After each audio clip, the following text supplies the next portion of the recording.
ના ના ઓબામા જ હતો છે બધું જે કરેલું છે ને એની તો ઈરાક ને આપણે તુર્કી સિરિયા ઉપર જે ચડાઈ કરવાના હતા ને એ મેં જ રોકી દીધા. ઓબામાને મેં કીધું આ ખોટું થાય છે. ઈરાકમાં હા બધા દેશોને તકલીફ પડે, આ ન કરાય. પેટ્રોલ નો મળે ને ઇન્ડિયામાં.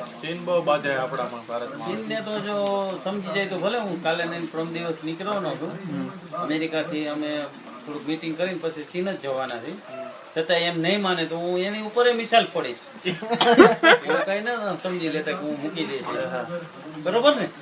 મિસાલ આપણે દિવાલ જ બનાવી નાખી ઓલી એને હે ને બનાવી એવી. મારી પાસે અત્યારે એમાં મેં 30,000 કરોડ બગાડ્યા છે એક મિસાલમાં. એટલે આખું છે ને આખી ચાઇના ને ઉડાડી નાખું. તો આપણે બને ત્યાં સુધી ન એવું કરી બીજા દેશને તકલીફ પડે એવું ના કરાય ને. મારી પાસે બધા અરબો કરોડોના જ બધા વહીવટ ચાલતા હોય. મારે કારખાના એવડા છે અત્યારે. નબળું જરાય નહીં.